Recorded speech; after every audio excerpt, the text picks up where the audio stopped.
अगदीच. पण ती जेलसी वगैरे हे सगळे लहानपणी असं होतं, की मोठ्या बहिणीचे लाड किंवा भावाचे लाड होतात ते सगळं बघून होती का? काय नाही नाही, दिसण्यावरूनच होती जेलसी. दिसण्यावरनं. हो, तिला ते बाकी न्यूनगंड काहीच वाटायचा खूप की नाही, पण जेन्युइनली मला असं वाटायचं की मी खरंच खूप वेगळी आहे ह्यांच्यापेक्षा.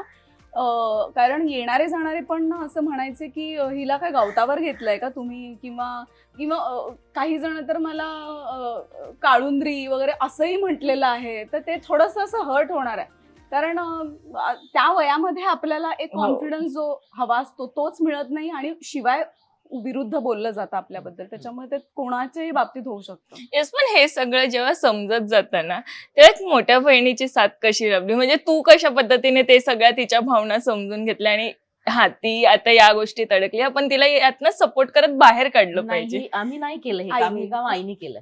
आईने केलं माझ्या. आई सतत तिला सांगायची की बघ ते दोघ जण कसे जाडे आहेत, तू कशी छान बारीक आहेस, यांचं नाक बघ बटाट्यासारखं आहे, तुझं कसं स्ट्रेट आहे, तुझ्या डोळ्यांना शेप आहे छान असा गणपतीसारखा, त्यांचं कसं आहे बघ, त्यांचे केस बघ स्ट्रेट आहेत, तुझे कसे छान कुरळ.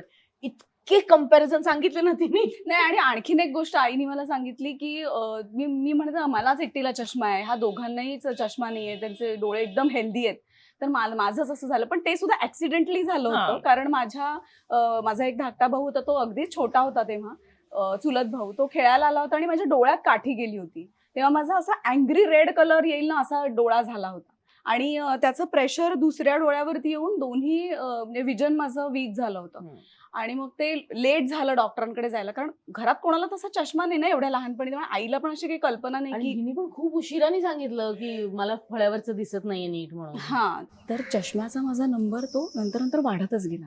पण मग आई काय म्हणाली की नाही, मला वाईट वाटायचं ना की मलाच चष्मा आहे ना, त्यांचे डोळे खूप हेल्दी आहेत. तर आई म्हणाली की तू असा विचार नको करूस की चष्मा आहे तुला.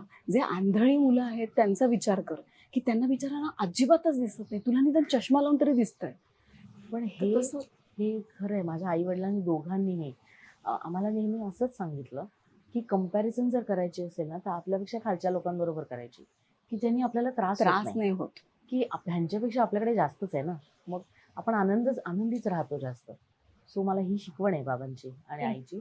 आणि एक शिकवण आहे ही की कुठलंही संकट आलं तर त्याला फेस करायचं, त्याला पाठ नाही दाखवायची. आणि मला आत्ता इतक्या वर्षानंतर त्याच्यात एक ॲड ऑन करायचं आहे की संकट कोणावर येतं जेव्हा त्यांना माहिती असतं की हे ते केपेबल आहेत, फेस करू शकतात, त्यांनाच ते तेवढं मोठं संकट त्यांच्यावरती येतं असं मला वाटतं. आणि स्वामी आहेतच. मराठी मनोरंजन सृष्टीमधील मालिका, चित्रपट, नाटक तसेच कलाकारांबद्दलच्या नवीन अपडेट्स जाणून घेण्यासाठी नक्की सबस्क्राईब करा इट्स मज्जा मराठी या आपल्या नवीन यूट्यूब चॅनलला.